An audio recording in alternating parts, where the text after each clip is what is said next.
Our Tillamook, Oregon group graciously said I could share with you.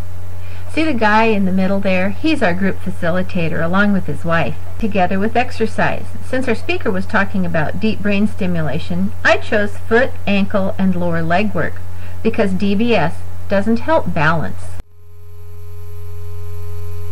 We're going to start by just gently wiggling the toes.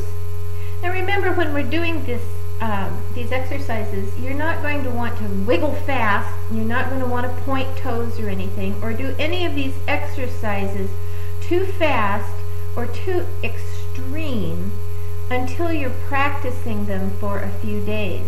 Otherwise you may experience a cramp. So we wanted to start with a wiggle and then just an easy curl and uncurling of the toes. All of these exercises you're just going to do for a little bit.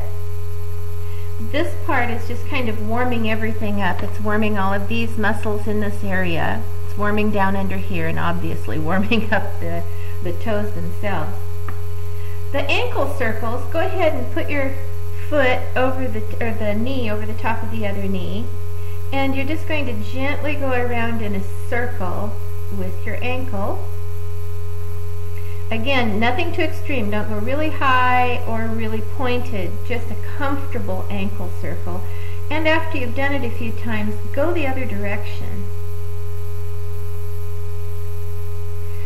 It's amazing how just going the other direction, even though you're using what you think are the same muscles and tendons, it still approaches them a little bit differently. And of course, you're going to want to cross over and do them on the other side.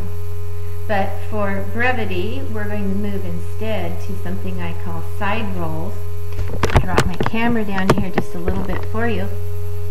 And roll your feet over so that the instep of one foot is down and the outer part of the other foot is down, and then roll back. Now your knees are going to go back and forth as you do this. The idea behind this is that as we come like this, we're tightening these muscles a little bit and we're stretching these muscles down in this area. Again, we're tightening here and stretching here. Then we roll over and we do it on the other side. This helps with flexibility. It also helps a little bit with strength, but it's principally for flexibility, so that if you happen to fall and have to catch yourself and you do the foot movement, that you don't twink anything because you're used to having those muscles be somewhat flexible. Now we're going to do the quick toe slap. And what you're going to do is bring your toes up, and I want you to slap them down hard. Slap them down hard. Slap them down hard. Let's do it again. Don't pull them up too high now. Slap, slap, slap. Every time you pull your toes up, this muscle is going to be affected, and you're going to really feel it. And then the quick movement is working the muscles quickly. So again, if you have to take that quick side step or quick back step, that the feet and the ankles are used to kind of exploding into it. Now we're going to go the opposite direction, and it'll really work the fronts of the legs with the lift. So the heels and the foot are flat, and then up with the toes, keeping the heels down. 2, 3, 4, relax. Not too high until you're used to doing this. 1, 2, 3, 4, relax. Remember, the backs of the legs usually get an awful lot of activity, but the fronts of the legs don't. And we want good muscle balance. That helps with your own real balance for your body balance. Last, I'm going to show you something that we all get a big charge out of.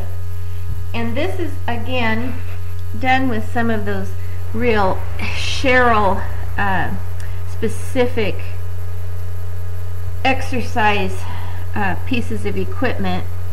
This happens to be water chestnuts in a knotted sock. The other one was soup in a knotted sock.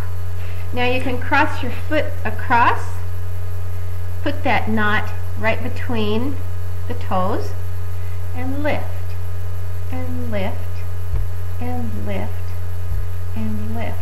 You're basically lifting weight with your feet. Again, that is to strengthen the front of the muscles here, and it's going to also work here. This really can help if you happen to be experiencing that Parkinson's foot drop. It's one of the best exercises, and I've had a lot of people tell me it works really well for them. Our guest speaker was Carey Allison. He actually goes into the operating room during the DBS surgeries at OHSU, which is one of the leading brain institutes in the nation. We met him 2 years ago at our group conference last year. He's so easy to follow when he talks about all the aspects of DBS. I took notes as fast as I could and think I have everything here correct. This post isn't a rah-rah cheer for DBS, but instead I'm just... Even though it's called Deep Brain Stimulation, it doesn't actually stimulate the brain as much as it keeps abnormal firing in the brain from happening. Here you can see a DAT scan of abnormal firing of a Parkinson's brain, more on the right side than on the left. Some improvements in the last decade. It's now done under general anesthesia in a lot of places, especially Oregon, and no frame is required on the head since the subject is sedated. A smaller plastic unit. That way they can go through and get to the brain. The lead wires are now smaller and stretchy. Only one battery is required for almost every case, where in the past some of them have had two. Monitoring during and immediately after now catches glitches that used to show up hours or days later, things like placement issues and bleeding that might have required new surgery, and the death rate has declined to 0.1. Think of programming as electrical cinnamate. You have to program correctly for the individual, just as you would dose a medication correctly for that individual. Due to swelling after surgery, you may experience a honeymoon effect directly after the surgery. You'll be fine each month for about 6 months. Each time the battery placed in the upper chest lasts is 3 years. It depends on how much electrical stimulation is needed. It can last for 4 or 5 years, but in some extreme cases, physiological age, not chronological age, should be the standard when addressing in age considerations. It improves motor symptoms such as tremor, bradykinesia, torso rigidity, and some dystonias and dyskinesia. Improve balance nor gait, and it occasionally has detrimental effects on balance. There's increased falls, and they don't know why, but they'll find out, and cognition. With the new monitoring, there's been great from DBS surgery, which is infection. I must add that about a year ago I asked online groups, if you had to do it again, would you elect to have DBS? No matter what the improvement level was, everyone said yes. We'll leave it up to you to make your own decisions. Hope this